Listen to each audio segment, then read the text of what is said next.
Bismillahirrahmanirrahim. Assalamualaikum warahmatullahi wabarakatuh. Selamat siang teman-teman di sana. Semoga sehat selalu. Kita bertemu lagi di mata kuliah kita. Hari ini kita akan masuk ke tema berikutnya ya. Kalau kemarin kita membahas pendekatan objektif dengan strukturalnya, kita akan masuk ke pendekatan baru. Oke, hari ini kita membahas teorinya dulu ya. Teorinya dulu, baru insya Allah minggu depan kita mempraktikannya ke salah satu prosa Arab. Nah, tema kita hari ini adalah sosiologi sastra. Oke, jika kemarin kita sudah bersama-sama belajar tentang pendekatan objektif, pendekatan struktural, melihat karya sastra itu terbangun dari unsur-unsurnya, tidak terkait dengan yang lain. Hari ini kita akan mempelajari paradigma yang berbeda, pendekatan yang berbeda, yaitu sosiologi sastra, aspek sosial dalam kesusastraan, dalam kajian prosa. Oke ya, saya kira teman-teman sudah sering mendengar kata sosiologi sastra, sudah sangat familiar. Saya kira pemahaman sederhananya juga sudah tahu. Jadi aspek sosial atau sosiologi dalam sastra. Oke, langsung kita masuk. Nah, sosiologi sastra ada beberapa poin dasar. Yang pertama adalah perkembangan dari paradigma mimetik. Oke ya, jadi 2 minggu yang lalu kita sudah belajar bahwa ada 4 dasar paradigma dalam kajian sastra. Salah satunya adalah mimetik. Kalau kemarin itu adalah objektif, melihat karya sastra dari karya itu sendiri. Jadi makna dari karya itu terbangun dari unsur-unsurnya, unsur-unsur internal yang membangunnya. Maka paradigma mimetik adalah sebuah pemahaman yang mengatakan bahwa sastra itu adalah tiruan dari kenyataan, tiruan dari realita. Paham ya? Jadi semua yang tertulis dalam cerpen, dalam novel, dalam khetobah, dalam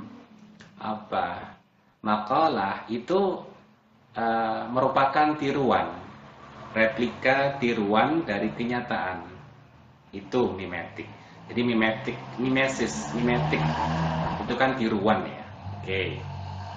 Jadi perkembangan dari mimetik sosiologi sastra itu.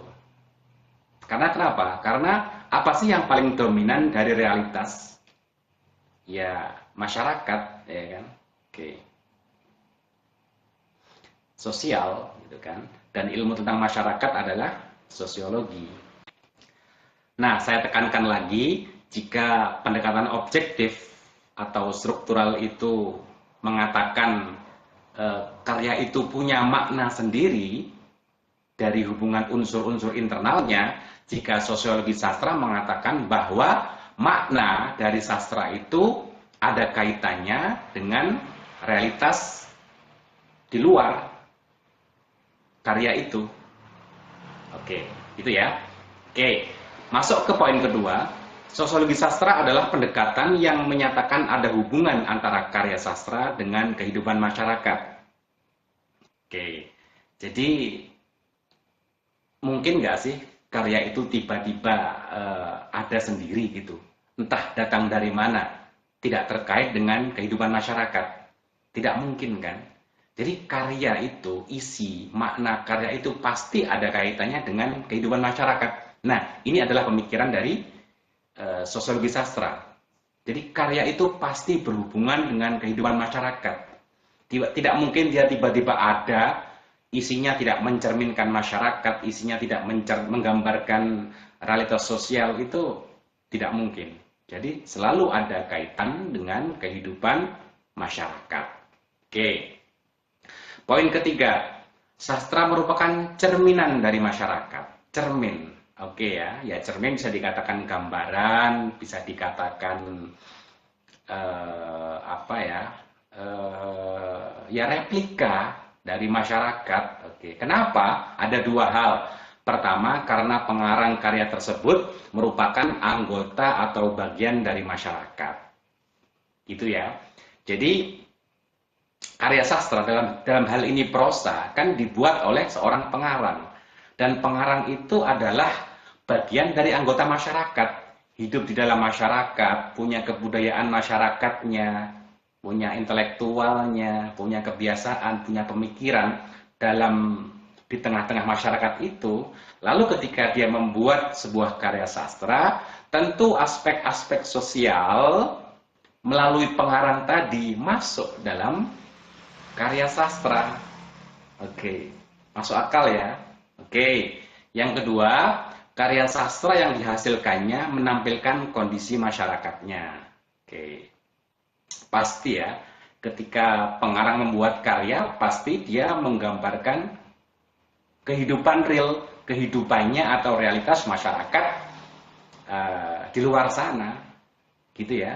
Nggak mungkin tiba-tiba seorang pengarang itu menciptakan sebuah cerita yang tidak berbasis kenyataan. Oke. Tidak berbasis benda-benda keduniaan, tidak berbasis konsep-konsep keduniaan, konsep-konsep sosial yang ada. Nggak mungkin ya bikin cerita yang apa gitu, yang pasti ya ketika teman-teman baca cerpen ya imajinasi kalian akan terhubung dengan realita. Oke, jadi akhirnya realita itulah ditambahi dengan imajinasi kalian lalu memahami karya itu. Jadi selalu terhubung gitu ya. Oke. Tidak ada sastra yang dapat menghuni wilayah otonom yang serba fiktif dan imajiner dan terlepas dari sangkut pautnya dengan dunia luar. Nah, sudah juga saya singgung tadi. Jadi tidak mungkin ya karya itu tiba-tiba datang muncul secara otonom, tidak terikat, tidak mirip, tidak sama, tidak merupakan gambaran dari realitas. Oke. Tidak mungkin karya itu 100% fiktif atau imajiner. Oke, seandainya itu imajiner atau fiktif sekalipun, pasti tetap ada gambaran-gambaran sosial di situ yang muncul. Pasti isinya manusia, pasti isinya laki-laki, perempuan, isinya kehidupan sosial, pasti itu. Oke, itu ya, saya kira paham. Oke.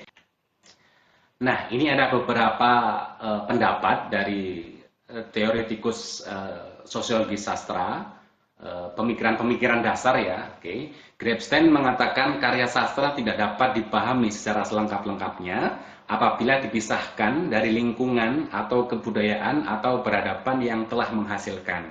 Gitu ya. Misalnya teman membaca sebuah novel atau cerpen gitu ya. Pasti ketika teman-teman membaca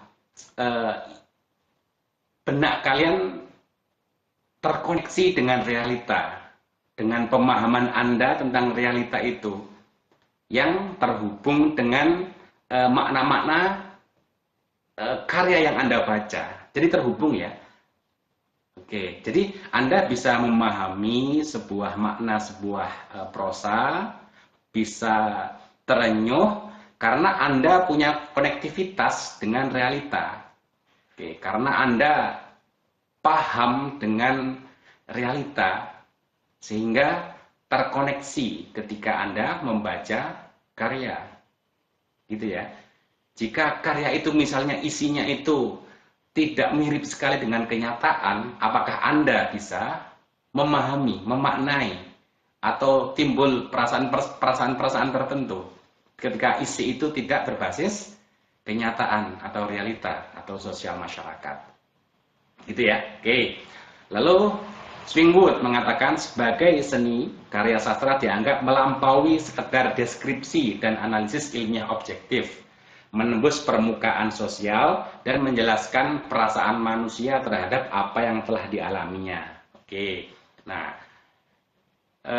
tidak mungkin karya itu 100% merupakan deskripsi yang objektif gitu ya, atau analisis ilmiah objektif gitu.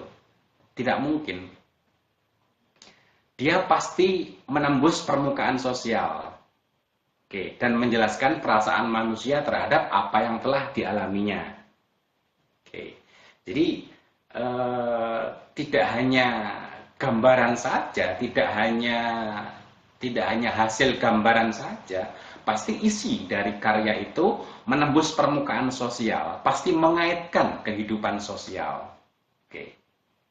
Pasti mengaitkan kehidupan sosial dan menjelaskan perasaan manusia terhadap apa yang telah dialaminya. Oke. Seorang pengarang ketika menulis sebuah prosa, pasti ada unsur-unsur di mana ia menjelaskan perasaannya. Oke. Nah, ketika karya itu merupakan media dalam menyalurkan atau menyampaikan perasaannya, jadi di situ jelas karya sastra itu terhubung dengan realitas sosial. Oke, karya sastra itu atau prosa itu merupakan cerminan replika ataupun sesuatu yang dihasilkan dari realitas sosial, entah dari ide pengarang, perasaan pengarang, dan lain sebagainya. Oke, saya kira paham ya. Oke. Jan Luat mengatakan terdapat hubungan timbal balik antara sastrawan, sastra, dan masyarakat. Oke. Secara mendasar pasti kita berkata sangat masuk akal ketika ada timbal balik antara sastrawan, sastra, dan masyarakat. Sastrawan itu yang menciptakan, sastra itu karyanya, hasil ciptaannya, dan masyarakat adalah realitanya. Gitu ya. Jadi sosiologi sastra berpendapat ada hubungan timbal balik antara sastrawan, sastra, dan masyarakat. Sastrawan hidup di sebuah masyarakat, di sebuah realitas sosial, dia hidup di situ, oke. Lalu dia menciptakan sebuah karya, oke.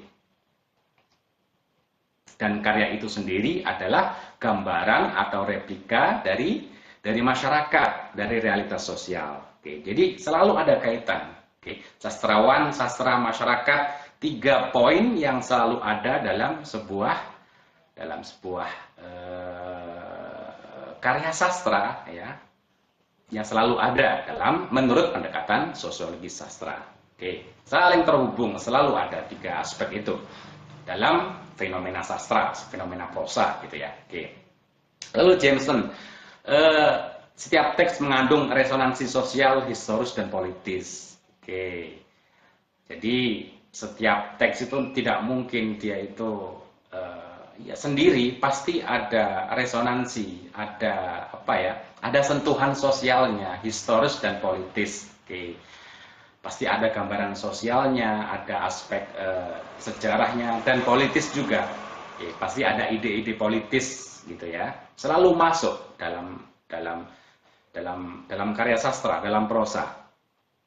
Prosa itu pasti mengandung ide-ide, ideologi, aspek-aspek sosial, historical, dan politis. Karena kadang banyak kan pengarang yang dia memiliki ideologi tertentu, ide-ide politik tertentu, yang akhirnya disampaikan melewati karya yang dia buat. Oke, gitu ya. Saya kira tidak susah memahami sosiologi sastra, memahami pemikiran dasar. Nah, sekarang kita membahas klasifikasi sosiologi sastra. Oke, dalam hal ini menurut Veld dan Wern. Oke, jadi ada 2 klasifikasi ya. Yang pertama adalah sosiologi pengarang yang mempermasalahkan status sosial, ideologi sosial, dan lain-lain yang menyangkut pengarang sebagai penghasil sastra. Jadi titik berat dari sosiologi sastra yang pertama adalah status sosial atau ideologi sosial pengarang itu, karena status sosial, ideologi sosial pengarang itulah yang akan menyampaikan realitas itu kepada karya sastra, kepada prosa, gitu kan? Jadi ketika prosa itu dianggap sebagai gambaran realitas sosial dan gambaran itu disampaikan oleh seorang pengarang, jelas motif-motif ideologinya itu akan muncul. Oke, jadi klasifikasi pertama menitik beratkan kepada sosiologi pengarang, karena aspek-aspek kepengarangan itulah seperti status, ideologinya, itulah yang akan mempengaruhi bagaimana realita itu digambarkan atau ditransformasikan kepada karya atau kepada prosa. Gitu ya. Oke. Oke. Yang kedua adalah, klasifikasi kedua adalah sosiologi sastra yang mempermasalahkan karya sastra itu sendiri. Yang menjadi pokok penelaahan adalah apa yang tersirat dalam karya sastra dan apa yang menjadi tujuannya. Oke, jadi kalau yang tadi fokusnya adalah ke titik beratnya adalah ke sosiologi pengarang, yang kedua adalah karya sastra itu sendiri. Oke, apa sih makna-makna yang tersirat oleh karya itu? Oke. Jika yang tersirat adalah makna ini, oh inilah yang digambarkan atau gambaran realitas yang dimunculkan oleh karya ini. Oke, saya kira begitu ya. Atau sebenarnya bisa dianggap begini. Yang pertama adalah fokus kepada sosiologi pengarang. Yang kedua adalah fokus kepada karya itu sendiri.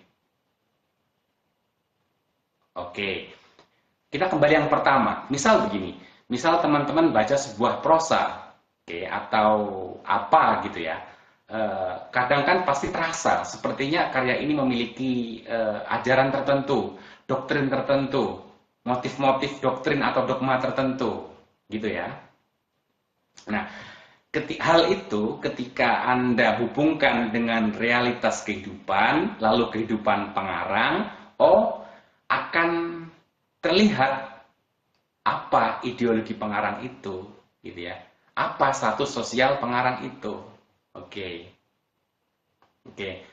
Misal di karya itu banyak mengatakan tentang keadilan, tentang perjuangan kelas bawah, tentang penindasan, tentang keadilan ekonomi. Dari situ akan kelihatan, sepertinya status dari sosial dari pengarang itu adalah orang bawahan yang menyuarakan keadilan. Oke. Jangan sampai sumber daya alam ini hanya dinikmati orang kaya. Kan kelihatan. Jadi motif-motif ajaran itu akan menggambarkan status sosial atau ideologinya. Doktrin yang ingin diungkapkan oleh pengarang ke karya itu. Gitu. Jadi kalau dibalik seperti itu ya. Yang kedua fokusnya ke karya. Jadi kalau tadi fokusnya ke pengarangnya, yang kedua fokusnya ke karyanya. Oke, jadi apa sih yang tersirat dari